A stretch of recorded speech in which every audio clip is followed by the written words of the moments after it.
Welcome to Pop Locke. I'm Landry Ayers. And I'm Natalie Dowzicki. War. What is it good for? War is hell.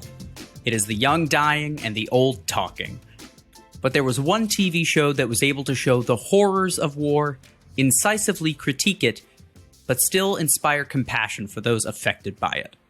Joining us to discuss the American television classic that is MASH, our senior fellow at the Cato Institute and managing editor of Regulation Magazine, Tom Fiery. In MASH fashion, I say, yo. Senior fellow and director of Econ Lib at the Liberty Fund, Amy Willis. Hello. And accomplished actor, as well as writer and director of one of the episodes we'll be talking about today, Captain BJ Hunnicutt himself, Mike Farrell. Hi, nice to be with you. Thanks all for joining us today. So I'm going to start us off. MASH may not have been an instant success, but we all know that when the finale aired, it shattered television records with 106 million people tuned in. Mike, Amy, Tom, why do you think MASH resonated so well with the audience throughout the 70s and 80s, and possibly give us some reasons why it may resonate today as well? I think Gene Reynolds, who was essentially the creator of the show, or he and Larry Gelbart created the show and ran it for most of its existence, was really on the money when he said that MASH was the perfect existential existence, or the representation of an existential existence. As he said, people, not everybody went to war. Not everybody put on a uniform. Not everybody really had the kind of personal experience to understand what went on in Korea, what happens in war. But he said everybody understands on some level having to be away from loved ones, making a sacrifice that takes you away from the people and the places you'd rather be. And he said he thought it was that aspect of the show, beyond what the benefits of watching it were, that caught so many people's attention and really embrace. If I could hop in, I think a few things MASH had going for it. One thing that maybe younger generations, I recently hit the half century mark, but one thing that younger generations don't appreciate so much is how much at the time MASH debuted and for much of its run, the Vietnam experience overshadowed so much of U.S. policy and its outlook toward government, toward war. If you watch the show today compared to contemporary television, it's so much more cynical, so much more biting in its satire of war makers, of the horrors of war. So that was one thing it brought in. And the other thing I think that brought in, and this isn't to suck up to our guests, but it's actually very true, is one thing that makes great television is to, first of all, have great characters and then put great actors behind them to bring them life. And it's amazing throughout MASH's run. And it went through a number of actors, a number of characters, just how each one just lined up right behind the other, that Mike followed Wayne Rogers, that Jamie Farr, in a sense, succeeded Gary Berghoff. It's amazing the talent that went into that show, both writing it. That's the other amazing thing is if you watch the episodes, who the writers were and what they then went on to do, other shows, other, great shows in American TV. So many of the writers, did MASH, and some of them started with MASH. It's just stunning the talent that went into that show. Yeah, I would second. I'm about to join Tom in said aforementioned club, and I think Vietnam certainly was on our minds as we were watching it, and it's true about the characters. I mean, we loved you guys. I mean, we felt like we knew the people who were on the show, and Tom mentioned satire, but I think we'd be remiss not to talk about the importance of humor. I mean, what a powerful instrument that is, particularly when it's applied to something as profoundly unfunny as war. Yeah, and I also think MASH struck quite a balance between comedy and then also getting to like the important heartfelt moments. And I think we can all acknowledge that it's been one of the best TV shows to ever be on TV. And also that it inspired a lot of other shows after that. But do you all remember there being any type of backlash from the show, from people maybe in the military or people who supported the military? I haven't found much backlash in my research, but I have to imagine there was some sort of maybe audience group that thought maybe the show was too critical of war. Do you guys recall any type of backlash?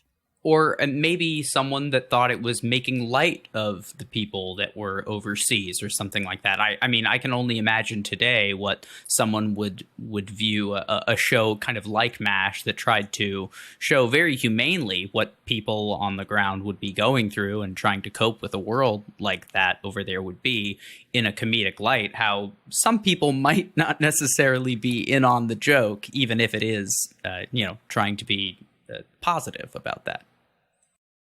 In fact, we did catch some grief from a couple of sources. One would be the officer corps, the higher up officers who found our sort of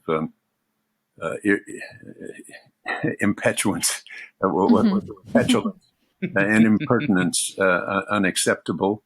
But everybody understood, I think, and for those who didn't, we could explain that doctors who were in the military were not your typical military trainee, and didn't feel, in many instances, the need to be have the nose to the grindstone in terms of the military approach to things. And the other was periodically there would be, I remember, two and I don't know if they were connected or not, but two responses the studio brought down to us. One was a minister who was terribly offended by a show we did in which I believe a character who was struck mentally impaired by the battle thought of himself as Jesus Christ. And one minister was just outraged at such a thing. And at the same time, we got a message from a minister of another church in another part of the country who said he thought it was a glorious episode, and he used it as the basis for a sermon to his congregation. So I thought that was a pretty good demonstration of the breadth of our effect, whether it's appeal or not. It's funny you bring up that particular episode and religion in general.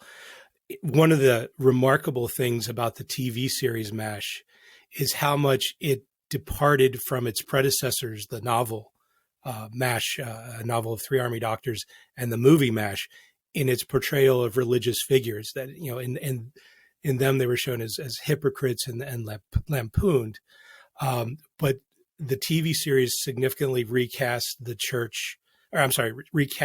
camp's chaplain, Father Mulcahy, as this wonderful, wise, tenderhearted person. Bill Christopher, who played him, was that seemed to be that very much as a person. And Mike, I'm sure you can talk to that. I think I've heard Loretta Swit say that she thought his portrayal of Father Mulcahy actually brought people to the church. I think that's very true. He very much embodied this wonderful, wise person who could both appreciate the divine and the very secular, and communicate between both of them. And again, he was just this wonderful voice of wisdom in the show.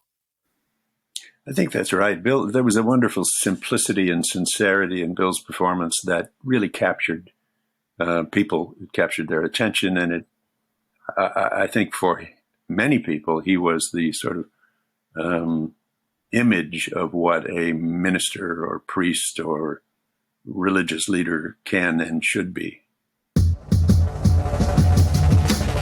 Mike, I was just kind of curious why you took this role and kind of how you were inspired to portray your character, and kind of just like a little bit of the foreground to why you jumped on the MASH cast.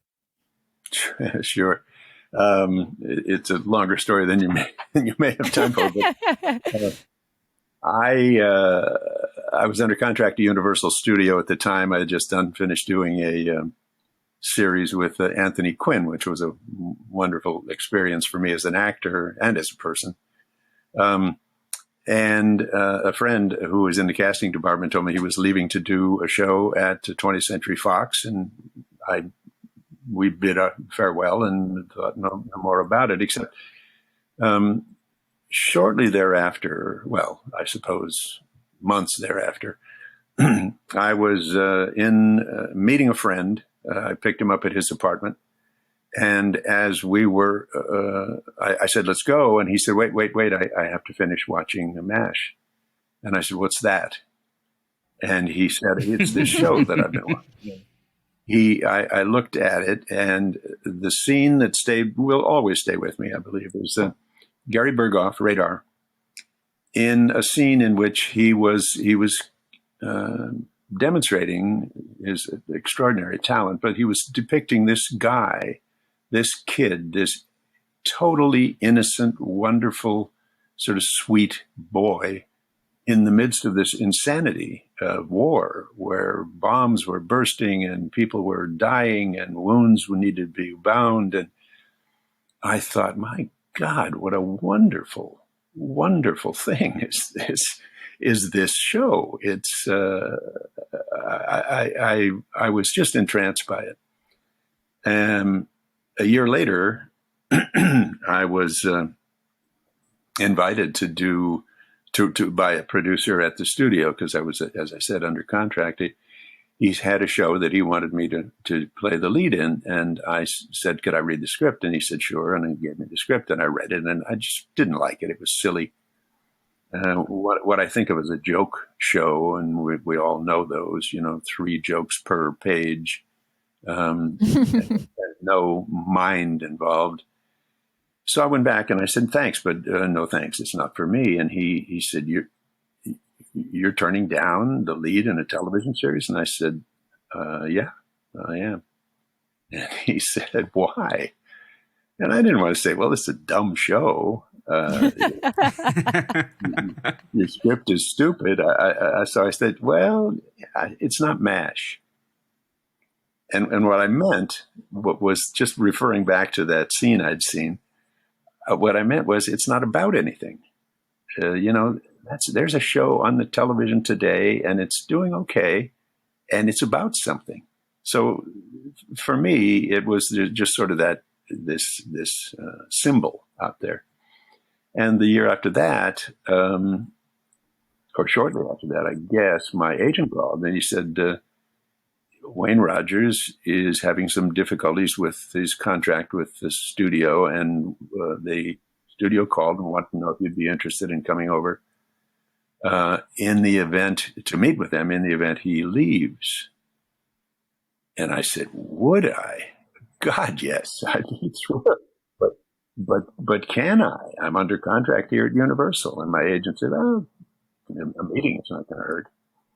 And to make it longer than it should be. But at any rate, that was resolved. And then the next season, I read in the paper that Wayne again that was their second season, just third season of the show. I read again that Wayne Rogers was having difficulty with the contract negotiations and wasn't sure he was going to stay with the show. And I thought, gee, I wonder if that'll happen again. And sure enough, it did. I got, I got a call from my agent. They wanted to know if I'd come and meet Larry Gelbart and Gene Reynolds and Burt Metcalf. And I said, yes, if I can.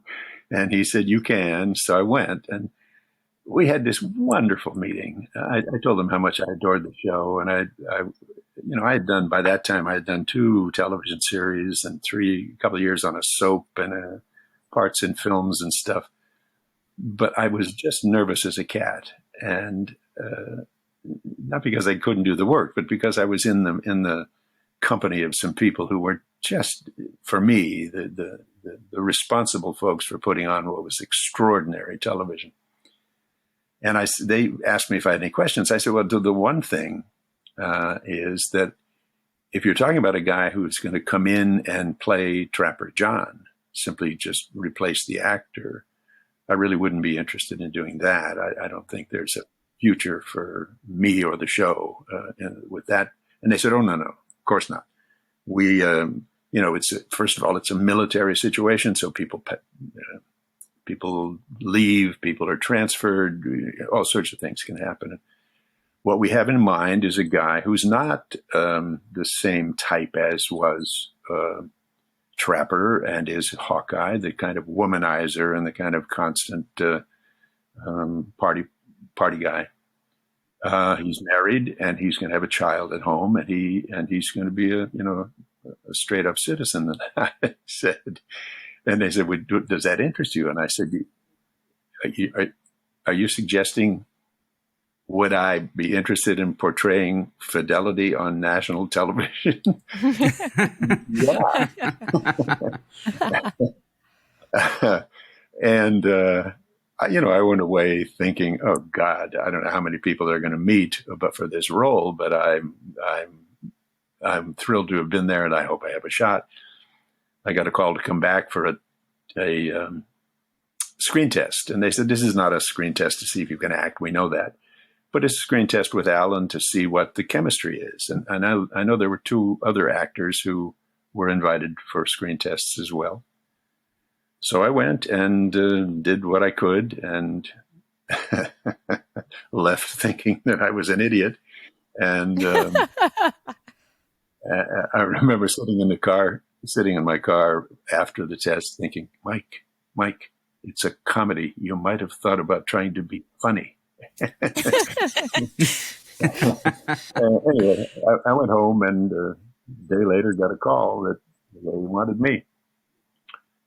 So the rest is history.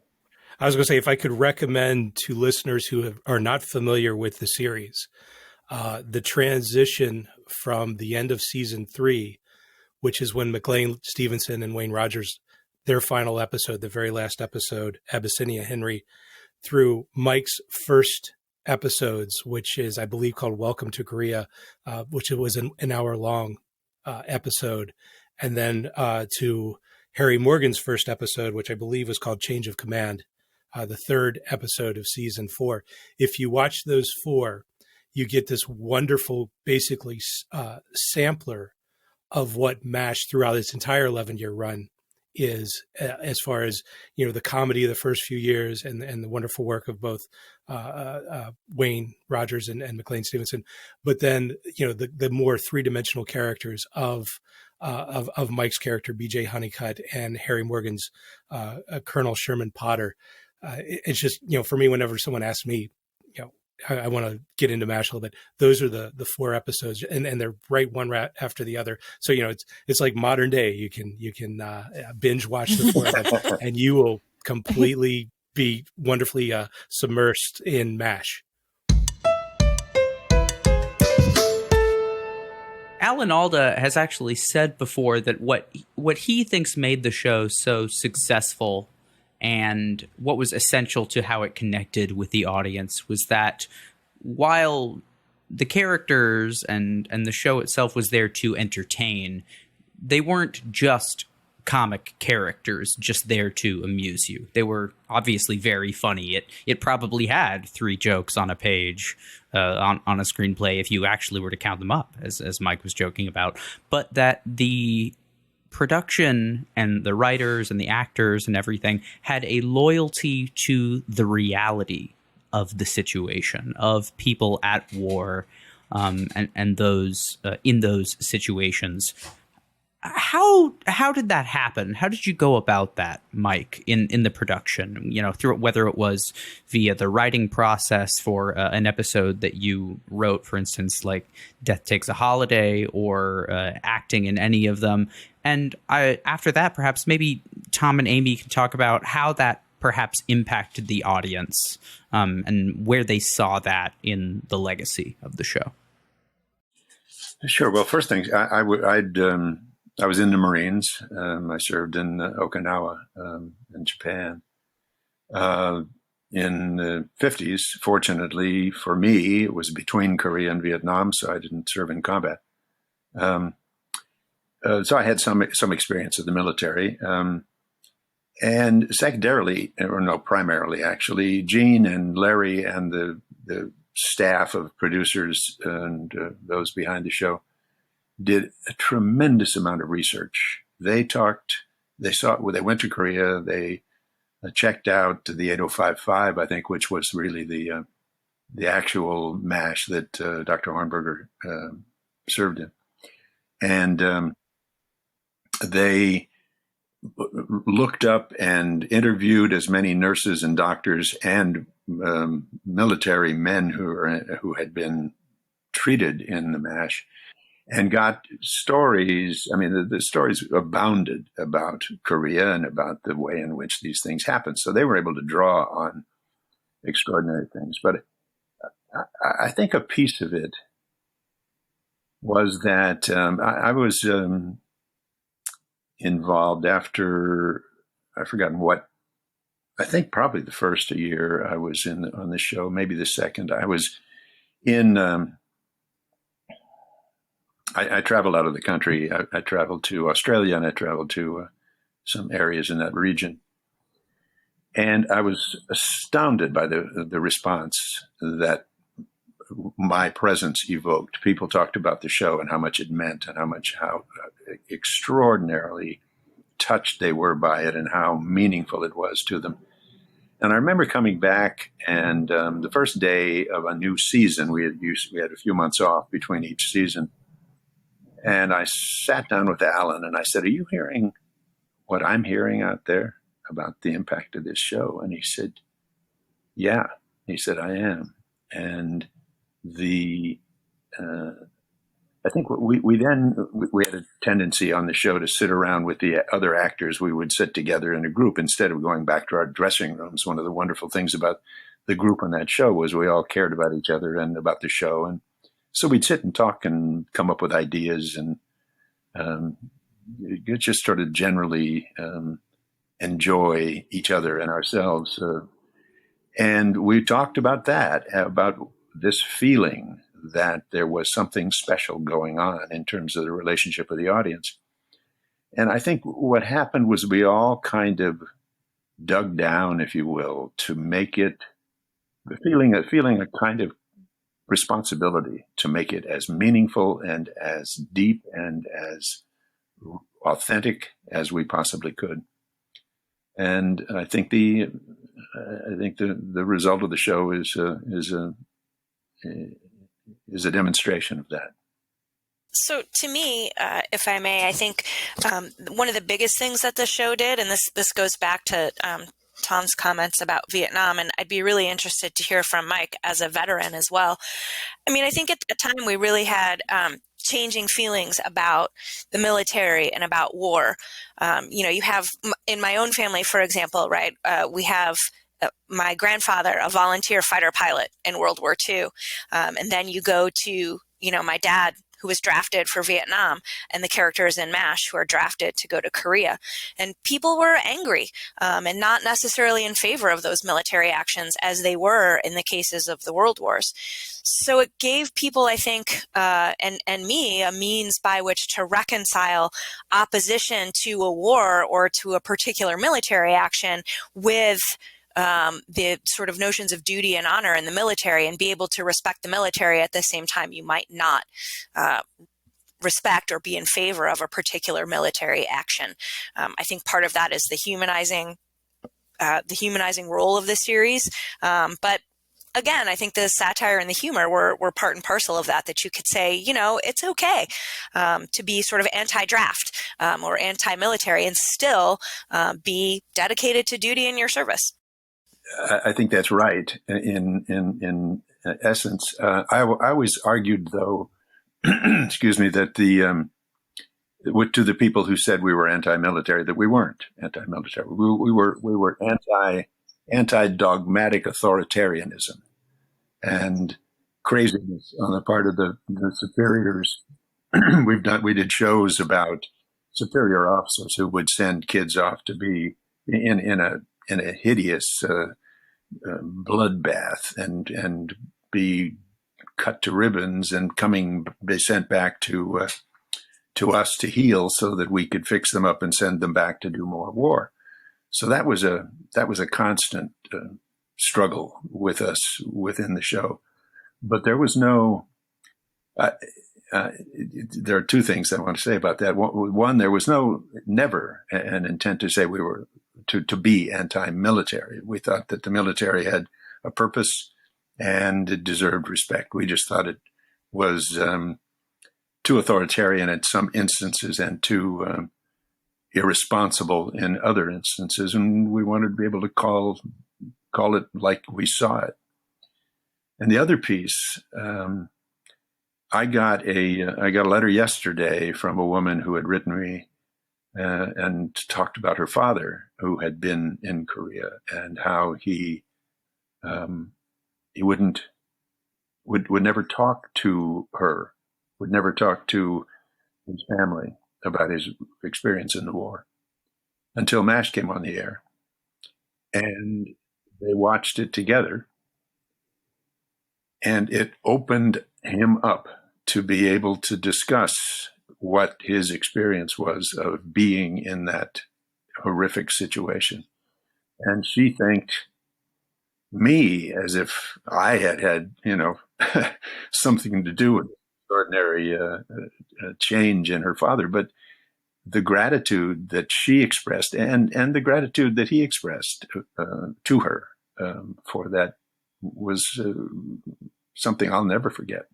I was going to say, talking about the respect your show showed to the military, I've always thought Sherman Potter, Harry Morgan's character that came in season 4, really indicated that respect, that he was, the character was career military, he was career Army, but he represented what can be honorable and wise and respectable about the military.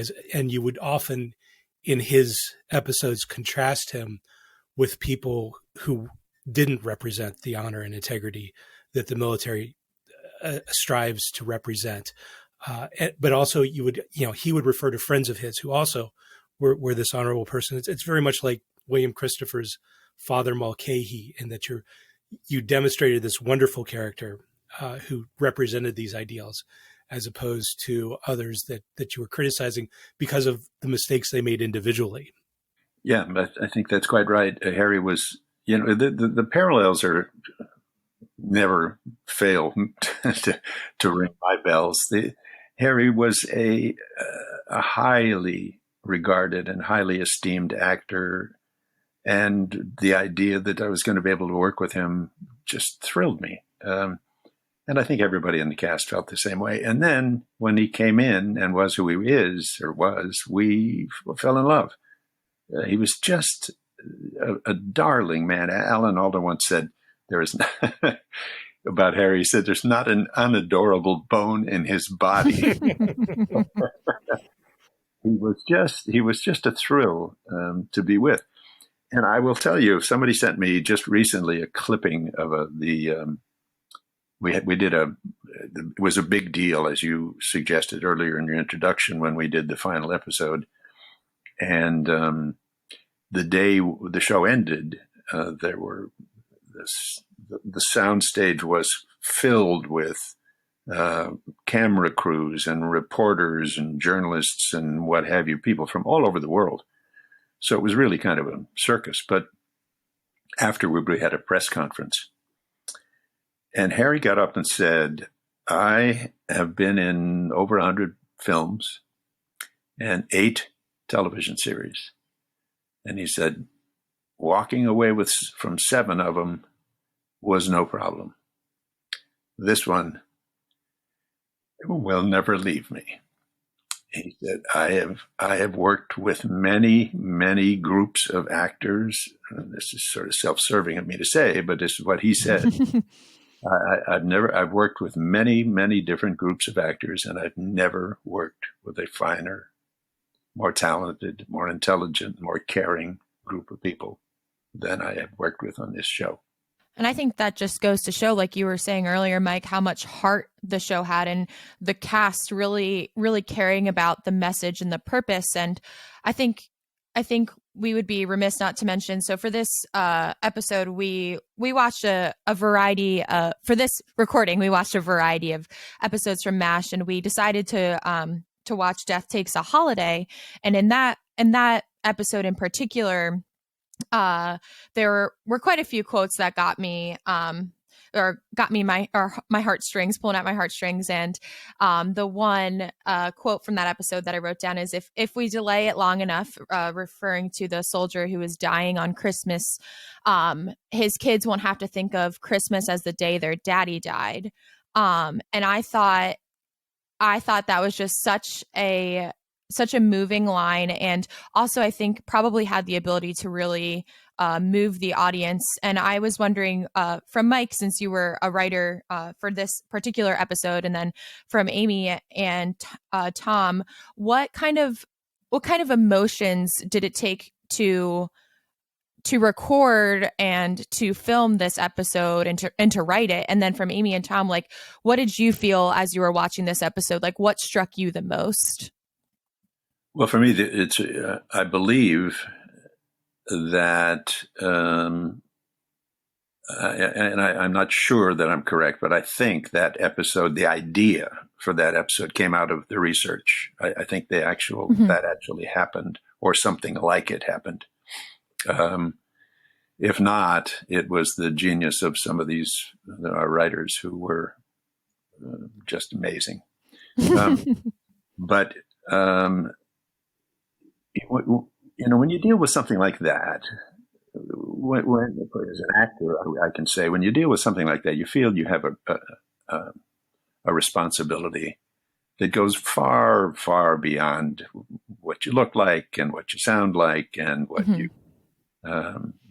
whether or not you remember your lines and all the things that some actors can worry themselves with. But we created a reality that was very much a reality. And when we got into those situations, it took a toll, I will say, but it was one happily given. We just felt like this was something that we owed to the people who had this experience, and to the people who were related to those who had this experience. And we have to do it justice. This episode really gets to me, I admit. So I was really glad to revisit this one. And thanks, Mike, for being willing to talk about it. First and foremost, I think for me is the role of the refugee children, the orphan children in the story. Just kills me every time, right? And really drives home the reminder that war has effects on people far beyond the military folks involved. It just, when they bring them in and they're afraid of the soldiers and afraid of the uniforms, and they just don't know what to do with all of the good things that are happening. And then second, I spend a lot of time working and thinking around philanthropy. So Winchester's role in that one is particularly interesting to me. Where he gives the chocolates to the orphanage, and they sell them for rice and cabbage, right? This means a lot to me. I actually now am showing this to our interns as one of our lessons on philanthropy this episode. So it shall continue. That is wonderful to hear. Thank you for that. David did such wonderful work in the show. God, I adored the man. He was one of a kind.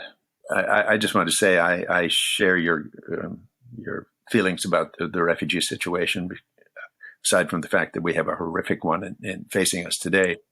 But I have been working with an organization for many years, Concern America, which is a refugee aid and development organization. And I've been to too many refugee situations in Africa and in Asia to see the work that these people do and the need for the work is heartrending. Yeah, if I could chide Mike just a little bit, I think what you wrote 5 episodes or 4 episodes, and you directed 5 or 4 episodes, and you committed a cardinal sin of writer actors, which is you kept giving wonderful lines to your to your fellow actors instead of yourself. And Death Takes a Holiday, so many just beautiful lines that you gave to your others, to Loretta with the talking about what death brings, when the soldier finally died and that you failed to keep him alive past Christmas. The entire final scene between David Ogden Steyer's Winchester and Jamie Farr's Klinger, is just, to put that entire story, first of all, in David Ogden Steyer's hands. I mean, for people who don't know him as an actor, I mean, David just could act. He was so good in that role. And this particular show, it's just every scene, you're almost welling up with tears as he finds, one heartrending revelation after another. And he's so good at delivering on those. He was a genius, David, and it was a great loss when he went. But every step he took in the show, we Alan and I talked to the producers about it, and to Larry Linville, who played Frank Burns in the show for the first 7 years, I think. It got to a point where it was uncomfortable. Making fun of an inept creep is one thing, but making fun of somebody who's mentally ill is not funny. And Larry got to the point where he said, I can't take this guy any further and, maintain any kind of credibility. So he chose to leave. And Burt Metcalf, who was the genius, who was initially our casting director and then finally became the exec producer for the last couple of years of the show, said, I'm going to bring a guy in who will be your match in the operating room, and a very different foil for the two of you. Perhaps you're going to reverse the circumstances here when you have to deal with this guy, because the fellow we have in mind to play Major Charles Emerson Winchester III is a quite extraordinary actor. And he was, oh man, my God, we all fell in love and embraced him, and we're thrilled to have him with, sorry to lose Larry, but thrilled to have David come and join us. And he never stopped thinking and never stopped working ways to make Winchester real. Let's give a little bit of love to Larry Linville, because the character was so hard to play that Frank Burns is very two-dimensional. And, everything that I've ever read of Larry, and when I've seen him pop up on other TV shows, he's such a good actor. And he, I'll put it a little bit bluntly, he kind of sacrificed himself a little bit in that role. Apparently his older brothers, when he was growing up, would make fun of him for his physical appearance and, his lips and his chin. And he offered them to the show as things you could say about Frank Burns to make fun of him, ferret face, no lips, no chin. That's such a courageous thing for an actor to do, because those are things that I'm sure he was sensitive to. And he's such a wonderful comedic actor. The wonderful scene where he falls into the air raid pit that he had dug, that your character, BJ Hunnicutt, had filled with water as a joke. It's just a brilliant little, just a brilliant piece of acting, just brilliant fun. Loretta Swit has talked about, all the little, pieces of business that they would come up with on the side that just, Larry's mind would just come up with these clever little bits and they would do it. And you would just get such laughs out of him. He was such a good actor. And again, he sacrificed himself, I think, a little bit personally in order to deliver that character. And I can understand why he got tired of it after, several years. But I so am appreciative that he did all of that. I'm glad you said that, because he was brilliant at what he did, and he was limited by the nature of the character and the circumstances they created for him. But it was hard, I must say, at times to keep a straight face when we were dealing with him, because as you said, he had little gestures, little moments, little things he would come up with, and it was awesome. How hard was it to keep from breaking on the set? Oh God. Yeah. Oh God.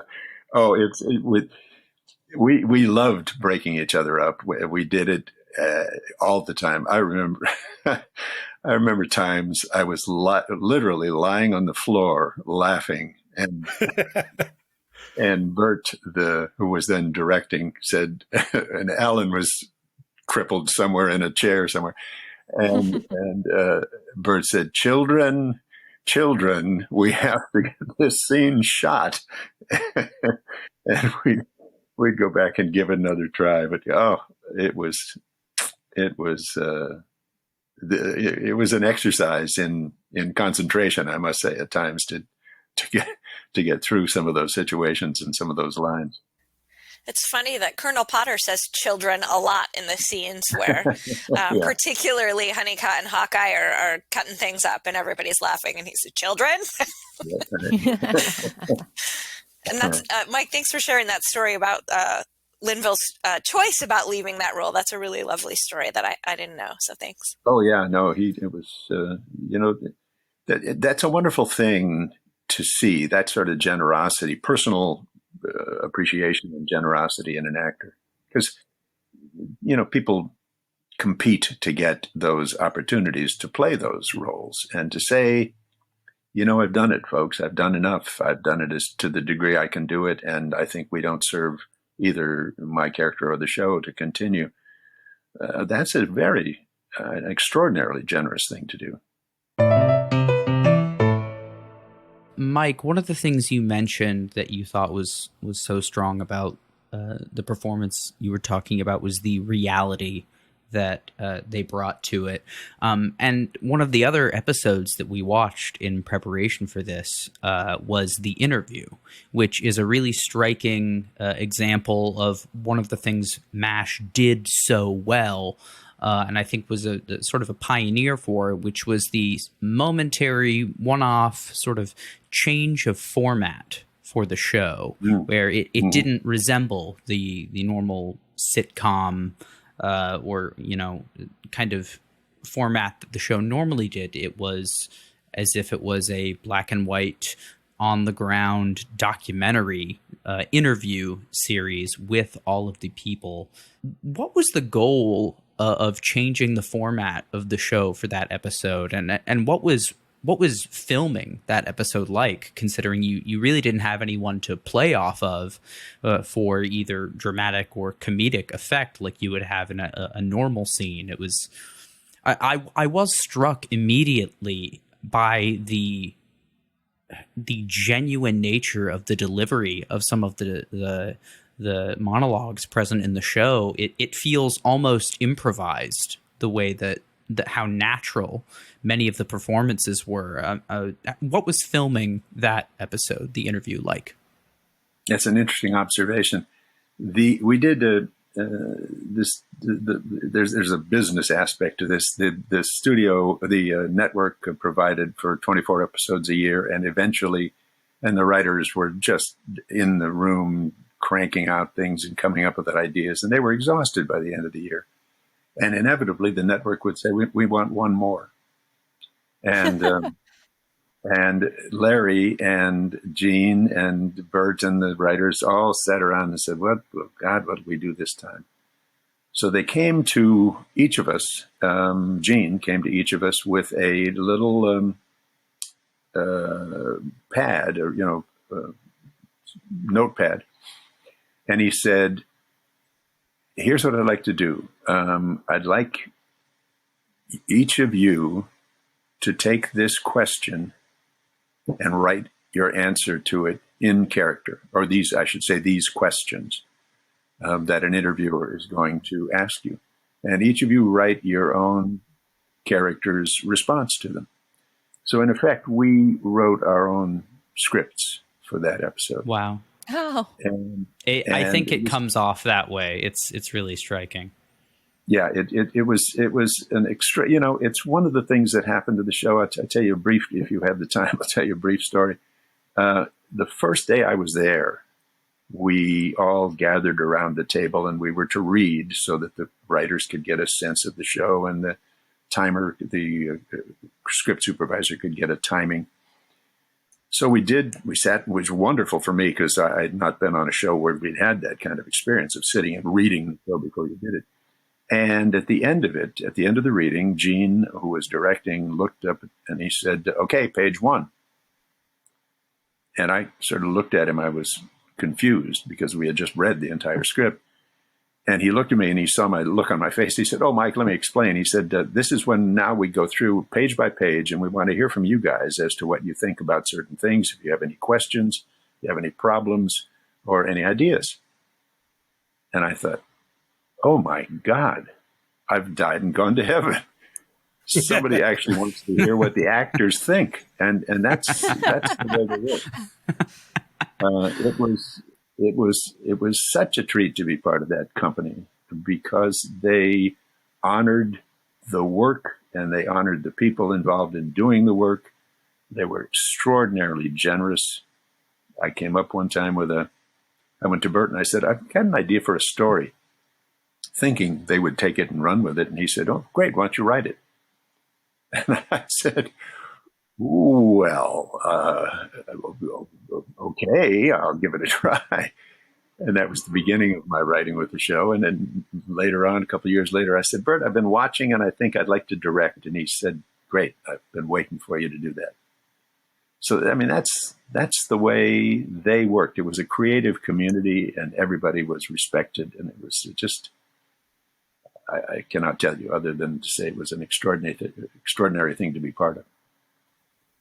Mike, you talk about how, the read would lead to changes to the script. One change to the script wasn't just a change. It was a dramatic recrafting of the episode in a way that, for me personally, I think is absolutely wonderful and morally enlightening.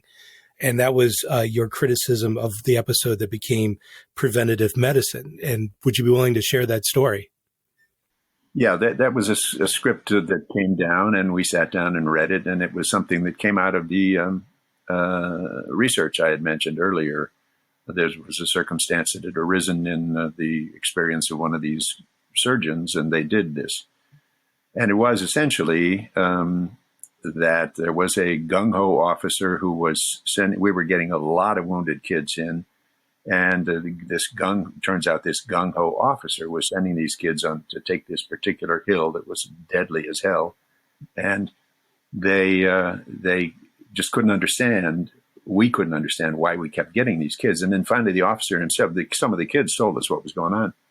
And the officer himself came down to just strut around and say give good cheer to his boys and tell them he wanted them back, et cetera, and so forth. And Hawk and I looked at each other in the script and said, this bozo needs to be taken down a step or two. So we were to wine him and dine him, take him into the still, into the swamp and use the still and get him drunk and tell him he's sick and that he has to have an appendectomy and take out his appendix and take him off the line for a while so that some of these kids can get a break and this idiot doesn't get to send them off to be cut up again. So we read the script and we got to the end and we got to that place where, as Gene said, you go through page by page. And I said, when we got to a certain page, I said, well, here's the problem, guys. BJ wouldn't do this. And they said, what do you mean? I said, we all know that cutting into a human body is a dangerous thing, and you only do it when, God knows we've learned that here, if nowhere else, that you only do it when it's absolutely necessary. And they said, well, yeah, but these guys did it in Korea. I said, I'm not arguing that they did it in Korea. I'm saying BJ Hunnicutt, the guy we have been creating here, wouldn't do that. And Alan said, well, Hawkeye would. And I said, absolutely. I get that Hawkeye would. I'm just saying BJ wouldn't. So we had this discussion that went on for some 20 minutes or half hour. And finally, Bert said, you know what? We've got a better show here. And they rewrote the script so that we did all of those things, and then we got to the place where we got him drunk, and then Hawkeye said, let's go. And BJ said, no, you're not serious. And they separated. Hawkeye went in, did the surgery. BJ stayed in the swamp. And Hawkeye came in and said it was healthy and looked great, and it's no longer there. And I said, how do you feel? And then there was Radar's voice saying, choppers, and more wounded came in. I thought it was really quite an extraordinary, for me, it was an extraordinary demonstration of the care and thoughtfulness they took, and the generosity and understanding my view of the character. It's also an interesting juxtaposition, because in the first season, there is, of course, the episode The Ring Banger, which same storyline. You have a very warlike recovering soldier, and Hawkeye and Trapper decide to go ahead and give the unnecessary appendectomy. And Wayne Rogers' character Trapper has no problems with it. So it's again shows the important difference between BJ and Trapper. And if I could just give a little bit of praise on the acting, the scene that you were talking about in the end, where Hawkeye comes in and you're told the choppers are coming in, Alan in character, says something to the effect of, he just doesn't have the strength to go on. And he just kind of lifts his hand up, and you take his arm, to gently lift him up so you can go, but also to give him comfort. And there's not very many words said in that particular beat, but it's such a beautiful scene, that physical gesture between the two of you. Just generally one of the things that always amazes me is how much the different, work between the two actors, throughout the series, all the different actors delivers. And that's one of the most touching. Thank you. I let me confess that I can't talk about this show without tears in my eyes about half the time. Aw. You're not the only one, Mike. Well, there was also, speaking of just times in the show that I was really touched, or like really made me think, going back to the interview, I don't even know if this was really meant to be like the most thoughtful line in that episode, but there were quite a few that I wanted to point out. There was one that I can't remember who said it, but they said, "I'm temporarily a misassigned civilian," for explaining. And that's BJ, yeah. yeah, I'm pretty sure, yeah. And then there's some more thoughtful lines throughout that episode. This one was, you have to use a mental anesthesia or you bleed for everyone who is bleeding. But towards the end of the episode, this is after all the interviews have happened, and it really kind of summed up the message you guys were trying to say in the show. And I believe it's the interviewer is the voice of this, and it's like cutting back through a variety of different shots. And it says, now the people of this MASH are doing the work that they do best, but that they would rather not be doing at all, in a place they'd rather not be.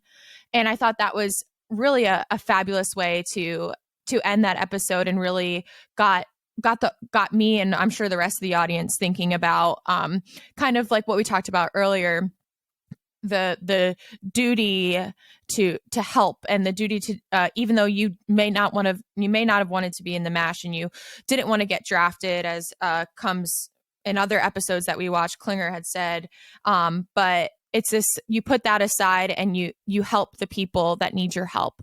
And I really thought that episode kind of, especially that line, really summed it up very nicely. Thank you. There was another wonderful line in that show. Bill Christopher, Father Mulcahy, talked about being there in the OR on one of the icy nights, the freezing nights. And he said, you see the surgeon cut into a human body, and the steam, warm their hands on the steam that rises out of the body. And he said, how can you see something like that and not be moved? Thanks for listening. If you want more MASH Pop and Locke approved content, make sure to follow us on our Twitter handle at Pop and Locke Pod. That's Pop, the letter N, Locke, with an E like the philosopher, pod. Make sure to subscribe to us on Apple Podcasts, Spotify, or wherever you listen to podcasts. We look forward to unraveling your favorite show or movie next time. Pop Locke is produced by me, Landry Ayers, as a project of libertarianism.org. To learn more, visit us on the web at www.libertarianism.org.